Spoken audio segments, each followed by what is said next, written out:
Hello friends, WBUTTEPA university অর্থাৎ West বেঙ্গলের যে ইউনিভার্সিটি, সেই ইউনিভার্সিটির লার্নিং ডিজাইনের যে ফরম্যাট, সেই অনুসারে সেই ধাপকে অনুসরণ করে আমরা লার্নিং ডিজাইন অর্থাৎ ভূগোলের একটা টপিকের ওপর আমরা একটা লার্নিং ডিজাইন করেছি।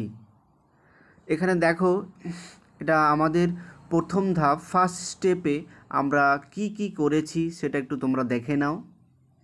তো দেখো, প্রথমে আমরা লিখেছি ভূগোল শিখন নকশা লার্নিং ডিজাইন। প্রথমে বিদ্যালয়ের নাম লিখেছি, শ্রেণী, দশম, সময়, তারিখ, শিক্ষকের নাম, বিষয়, একক এবং উপ একক এবং আজকের পাঠ, অর্থাৎ যে বিষয়টা তুমি পড়াবে সেই বিষয়টা লিখতে হবে। একটা কথা বলে রাখি, এই যে লার্নিং ডিজাইন, এটা তোমাদের বিএড সেকেন্ড সেমিস্টার অর্থাৎ 1 to 7A এর যে একটা প্র্যাকটিকাম করতে হয়, অন লার্নিং ডিজাইন প্র্যাকটিকামে অন লার্নিং ডিজাইন করতে হয় সেটা, এবং তোমাদের থার্ড সেমিস্টারে যে 60 লার্নিং ডিজাইন করতে হবে, সেই জন্য অর্থাৎ তার পরিপ্রেক্ষিতে আমি এটা তৈরি করেছি। তুমি এই বিষয়টা একটা যদি ভালো করে লক্ষ্য করো, তাহলে তুমি 60 লার্নিং তোমার কাছে ইজি হয়ে যাবে। তো আমরা দেখো, এটা আমাদের প্রথম ধাপ লার্নিং ডিজাইনের। তো আমরা প্রথম ধাপ আলোচনা করলাম, এরপর আমরা দ্বিতীয় ধাপে চলে যাব। দ্বিতীয় ধাপ কি? শিখনের লক্ষ্য বা উদ্দেশ্য, লার্নিং গোল বা অবজেক্টিভস। এখানে আমাদের যে 6টা লার্নিং গোল আছে, অর্থাৎ ব্লুম ট্যাক্সোনমি অনুসারে যে রিভাইস আরবিটি যে ফরম্যাট, সেখানে কগনিটিভ ডেভেলপমেন্টের কগনিটিভ ডোমেনের মধ্যে যে 6টি আমাদের শিখনের উদ্দেশ্য আছে, সেটাকে লক্ষ্য করেই আমরা এই 6টা উদ্দেশ্যকে রেখে আমরা এই হিমবাহ, আজকের যে পাঠ হিমবাহ, সেই উপলক্ষে তৈরি করেছি। তো প্রথম লক্ষ্য হচ্ছে স্মরণ করা, অর্থাৎ রিমেম্বারিং। আমরা জানি যে স্মরণ করার মধ্যে কোন কোন বিষয়গুলো হয়। কোনো কিছু সংজ্ঞা দিতে পারবে, কোনো কিছু স্মরণ করে বলতে পারবে, কোনো কিছুর নাম বলতে পারবে, কোনো কিছুর একটা নামের তালিকা করতে পারবে। এইগুলো আমরা জানি যে স্মরণ করার মধ্যে আসে। তোমরা একটু পড়ে দেখো, হিমবাহের যে টপিক সেই অনুসারেই করা হয়েছে। শিক্ষার্থীরা হিমবাহের সঙ্গে দিতে পারবে, এইভাবে করা হয়েছে। এরপর দ্বিতীয় যে আমাদের লক্ষ্য অর্থাৎ উদ্দেশ্য, সেটা হচ্ছে অনুধাবন করা, অর্থাৎ আন্ডারস্ট্যান্ডিং। শিক্ষার্থীরা হিমবাহের শ্রেণীবিভাগ করতে পারবে, অর্থাৎ এখানে এই যে অনুধাবনের মধ্যে কোনো কিছু শ্রেণীবিভাগ করা, কোনো কিছুর পার্থক্য করতে পারা, কোনো কিছুর তুলনা করতে পারা, এই বিষয়গুলো কিন্তু অনুধাবনের মধ্যে আসবে। তোমরা দেখো, আমরা কিন্তু সেইভাবেই তৈরি করেছি। এরপরে তৃতীয় যে আমাদের অবজেক্টিভ বা গোল, প্রয়োগ করা বা অ্যাপ্লাইং। এখানে কোন কোন বিষয়গুলো হয়?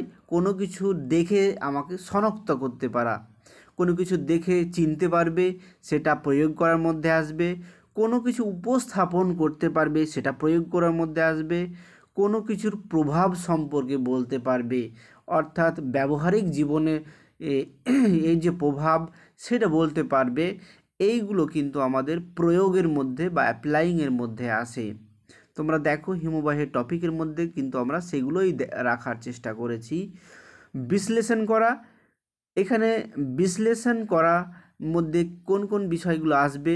কোনো কিছুর ব্যাখ্যা করতে পারবে, কোনো কিছুর পার্থক্য করতে পারবে। এখানে দেখো, অনুধাবনও যেমন পার্থক্য করতে পারবে, এখানেও কিন্তু কোনো একটা বিষয়ে পার্থক্য করতে পারবে, তুলনা করতে পারবে। ওই বিষয়গুলো কিন্তু এখানেও আসবে। এরপর আর কি হতে পারে? এই যে বলেছি, ব্যাখ্যা করতে পারবে, বিশ্লেষণ করতে পারবে, উদাহরণ সহযোগে এই যে ব্যাখ্যা করতে পারছে কোনো বিষয়গুলোকে, এখানে বিশ্লেষণ করা এই বিষয়গুলো আসবে। একটা জিনিস তোমরা লক্ষ্য করো, দেখো আমরা প্রত্যেকটায় যে লিখেছি তার সেখানে লেখা আছে পদ্ধতিগত বিশ্লেষণ, ধারণাগত বিশ্লেষণ। এইগুলো তোমাদেরকে লিখতে হবে। এই বিষয়ে কিন্তু আমরা আরও ভিডিও একটা বানাবো, সেখানে তোমরা একটু দেখে নেবে, কারণ এইগুলো পদ্ধতিগত বিশ্লেষণ কী, ধারণাগত বিশ্লেষণ কী, এগুলো কিন্তু আমরা সেখানে ব্যাখ্যা করব। এরপর হচ্ছে মূল্যায়ন। শিক্ষার্থীরা নদীতে এই যে মূল্যায়নের মধ্যে কোন কোনগুলো আসবে, কোনো কিছুর গুরুত্ব বিচার করতে পারা, ঠিক আছে, কোনো কিছু মূল্যায়ন করতে পারবে, অর্থাৎ ভালো মন্দ এই যে মূল্যায়ন করতে পারছে, জাজমেন্ট করতে পারছে, এইগুলো কিন্তু মূল্যায়নের মধ্যে আসবে। এরপর হচ্ছে সৃজনশীলতা। কোনো কিছু ছাত্ররা কোনো কিছুর এই যে ভূমিরূপের বিভিন্ন ভূমিরূপের অর্থাৎ হিমবাহের ভূমিরূপের মডেল তৈরি করতে পারবে, তারা নিজেরা চার্ট তৈরি করতে পারবে, বা একটা শিক্ষামূলক ভ্রমণ হিমবাহ অঞ্চলে পরিকল্পনা করতে পারবে। এই বিষয়গুলো কিন্তু সৃজন এর মধ্যে আসে। এরপর আমরা যে নেক্সট যে আমাদের যে নেক্সট স্টেপ বলতে পারো, ধাপ, শিক্ষার্থীদের বিশ্লেষণ ও প্রাসঙ্গিকতা। এখানে কোন কোন বিষয়গুলো আসবে? এখানে সেই বিষয়গুলো আসবে, অর্থাৎ একটা বিষয় তুমি যখন শুরু করবে ক্লাসে, অর্থাৎ তখন তোমাকে কিছু পূর্বজ্ঞান সম্পর্কীয় প্রশ্ন করতে হবে ছাত্রদেরকে। সেই কোশ্চেনগুলো এখানে করা আছে। দেখো, আমরা হিমবাহের ক্ষয়কার্য পড়াবো, হিমবাহের কাজ পড়াবো, সেখানে আমাকে জানতে হবে যে হিমরেখা কী, অর্থাৎ ছাত্রদেরকে এই প্রশ্নগুলো করতে হবে। তারা এই প্রশ্নগুলোর উত্তর জানে কি না, কতটা জানে, সেটা তোমাকে একটু বুঝতে হবে। তাদের পূর্বজ্ঞান কতটুকু আছে সেটা কিন্তু তোমাকে একটু যাচাই করতে হবে। এর জন্য এই প্রশ্নগুলো তোমাকে করতে হবে। তোমরা একটু পড়ে নাও, আমি পরবর্তী ধাপে চলে যাচ্ছি। এর পরের যে ধাপ, শিখন সহায়ক উপকরণের নির্বাচন ও প্রস্তুতি। অর্থাৎ এই যে তুমি পড়াবে, এই পড়াতে তোমাকে কোন কোন বিষয়গুলো তোমাকে সাহায্য করছে, সহযোগিতা করছে, সেই বিষয়গুলো একটু তোমাকে ক্লাসিফাই করে লিখতে হবে। দেখো, প্রথমে আমরা লিখেছি পাঠ্যপুস্তক। পাঠ্যপুস্তক কিন্তু একজন শিক্ষককে অনেকভাবে সহায়তা করে, অর্থাৎ টেক্সট বুক। এখানে টেক্সট বুকের নাম লিখেছি দেখো, এবং সেগুলোর যে লেখক সেগুলোর কিন্তু নাম লিখেছি, কোন শ্রেণী সেগুলোর নাম লিখেছি, সেটা কোন বোর্ড থেকে বা পাবলিশার বা কোন থেকে ছাপানো হচ্ছে সেগুলোও লিখেছি। এরপর হচ্ছে সহায়ক পুস্তক, অর্থাৎ রেফারেন্স বুক। এখানে যেমন আমি লিখেছি দেখো, ভূগোল শিক্ষক ডক্টর গৌতম মল্লিক, এটা লিখেছি। এরপর তৃতীয় যে আমাদের উপকরণ, দেখো, শিখন উপকরণ। এখানে দুই ধরনের হয়, একটা জেনারেল অর্থাৎ সাধারণ উপকরণ, চক, ডাস্টার, কৃষ্ণফলক, এগুলো হয়। আর বিশেষ উপকরণ বলতে এটা টপিক অনুযায়ী পরিবর্তন হয়, ওর জন্য বিশেষ উপকরণ বলছি। হিমবাহের ক্ষয়কার্যের ভূমির উপরে একটা মডেল, হিমবাহের শ্রেণীবিভাগ সম্বলিত একটি চার্ট, এইগুলো কিন্তু আমরা ব্যবহার করেছি। এর জন্য আমাকে লিখতে হবে এগুলো, যে শিক্ষক সহায়ক উপকরণ কোন কোন বিষয়গুলো, টেক্সট বুক, সহায়ক পুস্তক, এই যে সাধারণ উপকরণ, চক, ডাস্টার, এগুলোও কিন্তু সাহায্য করছে, এগুলো আমাকে লিখতে হবে।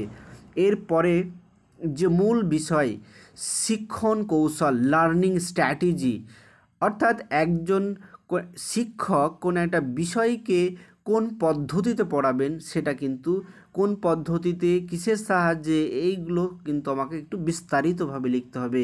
দেখো, প্রথম কলমে লিখেছি শিখন ক্ষেত্র, অর্থাৎ কোন বিষয়টা শিক্ষক পড়াবে। প্রথমে অর্থাৎ এখানে লিখেছি দেখো হিমবাহের সংজ্ঞা। তাহলে হিমবাহের সংজ্ঞাটা পড়াতে গেলে একজন শিক্ষককে কিভাবে পড়াবেন, সেখানে আমি লিখেছি দেখো আলোচনা পদ্ধতির মধ্যে ব্যাখ্যা করবেন, তোমরা একটু পড়ে নেবে। এবং এই সঙ্গে পড়ানোর পর কোনো যদি নাম লিখে কোনো কিছু বলে, তাহলে সেটা ব্ল্যাকবোর্ডে নিশ্চয়ই লিখবে। তাহলে ব্ল্যাকবোর্ডের ব্যবহারটাও কিন্তু এখানে দেখিয়ে দিতে হবে। দেখো, আমি এটা দেখিয়েছি। এরপরে হিমবাহের শ্রেণীবিভাগ। হিমবাহের শ্রেণীবিভাগ ক্ষেত্রের জায়গায়, অর্থাৎ এই বিষয়টা শিক্ষক পড়াবে। এই শ্রেণীবিভাগটা পড়ানোর জন্য শিক্ষক কি করবেন, কোন পদ্ধতিতে পড়াবেন, এবং কিসের সাহায্যে চার্ট আমরা এখানে দেখো পেস্ট করেছি, চার্টটাও এখানে দিয়ে দিয়েছি যে চার্টের সাহায্যে প্রতিপাদন পদ্ধতিতে পড়াবেন। এরপর আমাদের দেখো হিমবাহের ক্ষয়কার্যের ভূমিরূপ, সেটা পড়াবেন। তাহলে কিভাবে পড়াবেন, এখানে লিখেছি আলোচনা পদ্ধতির মাধ্যমে করবেন। কৃষ্ণফলকে ভূমিরূপগুলোর নাম লিখে দেবে শিক্ষক। এ দেখো ব্ল্যাকবোর্ডের ব্যবহার দেখিয়েছি, তোমরা একটু দেখো। এবং এরপর যে এই যে ভূমিরূপগুলো আরও ব্যাখ্যা করার জন্য কিন্তু সে প্রতিপদন পদ্ধতিটা এবং সেটা মডেলের মাধ্যমে পড়াবে, সেইটা একটু দেখে নাও তোমরা। সেটা কিন্তু এটা এখানে দেখিয়েছি আমরা। তাহলে দেখো আমি আস্তে খুব স্লোলি স্লাইডগুলো পাস করছি, তোমরা একটু দেখে নাও। এরপর আমরা হিমবাহের সঞ্চয়কাজের ভূমিরূপ সেই একইভাবে প্রতিপদন পদ্ধতির মাধ্যমে, আলোচনা পদ্ধতির মাধ্যমে এবং ব্ল্যাকবোর্ডে এই যে সঞ্চয়জাত ভূমিরূপগুলোর নাম লিখবেন শিক্ষক, সেটা দেখিয়েছে। এগুলো একটু তোমরা একটু দেখে নিও। এর পরের ধাপ হচ্ছে মূল্যায়ন নকশা। এই যে তুমি পড়ালে তা ছাত্র কতটুকু শিখেছে তার একটা মূল্যায়ন তোমাকে করতে হবে। মূল্যায়ন সাধারণত দু ধরনের হয়, একটা ফরম্যাটিভ, একটা সামারেটিভ। ফরম্যাট বলতে একটা চলাকালীন, অর্থাৎ তুমি যে 1 ঘন্টা এই যে পড়া চলাকালীন বা ক্লাস চলাকালীন যে মূল্যায়ন, সেটাকে বলছি আমরা গঠনগত মূল্যায়ন। সেটা মিথস্ক্রিয়া, মনোযোগ আকর্ষণ, প্রেষণস্থ জাগরণ, এই পদ্ধতি আমরা মেজারমেন্ট করি, ইভ্যালুয়েশন করি। এরপরে সামারেটিভ, অর্থাৎ সামারেটিভ বলতে ক্লাসের শেষে যে আমরা মূল্যায়ন করি কোনো কিছু প্রশ্ন দিয়ে। দেখো এখানে প্রশ্ন আমরা দিয়ে দিয়েছি, একটা কর্মপত্র অর্থাৎ ওয়ার্কশিট, এই প্রশ্নগুলো দিয়েছি। সে বাড়ির কাজ হিসাবে সেটা করতে পারে, সে ক্লাসের শেষে করতে পারে। একটা অর্থাৎ যে বিষয়টা শিক্ষক পড়ালো সেই বিষয় সম্পর্কে কিছু প্রশ্ন আমরা তৈরি করবে। অর্থাৎ এরপর লাস্ট যেটা, এই যে প্রশ্নপত্র দেওয়া হলো, তারা কিছু লিখলো, এরপরে যে হয়তো ছাত্ররা বা ছাত্রীরা কোনো বিষয় বুঝতে পারেনি, এর জন্য কিন্তু আমাদেরকে আবার ওই যে দুর্বলতা নির্ণয় সংশোধনী পাঠের প্রয়োজনে আমাদের কিন্তু যে বিষয়গুলো ছাত্রীরা বুঝতে পারেনি সেই বিষয়গুলো কিন্তু শিক্ষককে আবার বোঝাতে হবে। কিন্তু এই এটা হচ্ছে লাস্ট স্টেজ, লার্নিং ডিজাইনের লাস্ট স্টেজ, অর্থাৎ দুর্বলতা নির্ণয়। এটা যদি কারো মানে পড়ানোর পর কোনো ছাত্রের দুর্বলতা থাকে তাহলে এই স্টেজটা দিতে হবে, আর যদি দুর্বলতা না থাকে অর্থাৎ সমস্ত কিছু বুঝে যায় তাহলে এই স্টেজের আর প্রয়োজন নেই। আমি এটা দেখিয়েছি দুর্বলতা নির্ণয়ের জন্য, অর্থাৎ দুর্বলতা আছে কোন কোন বিষয়ে আছে সেটা তোমাকে চিহ্নিত করতে হবে। এখানে লেখা আছে দেখো ফার্স্ট কলমে দুর্বলতার ক্ষেত্র, তোমাকে সেখানে লিখেছি ইউ আকৃতি উপত্যকা বুঝতে না পারা, এবং তার জন্য শিক্ষক কী ব্যবস্থা নেবেন, কিভাবে পড়াবেন সেটাও আমি দেখিয়েছি। দেখো আরেকটা বিষয় বুঝতে পারেনি ছাত্ররা, টিলা বা পুচ্ছ বুঝতে না পারা, এবং তার জন্য শিক্ষক কিন্তু এই দেখো প্রতিপদন পদ্ধতির মাধ্যমে এইভাবে ছবি এঁকে তাকে চিত্র দেখে স্কেচ করে কিন্তু পড়িয়েছেন। তো এখানেই শেষ হচ্ছে। সবাইকে ধন্যবাদ।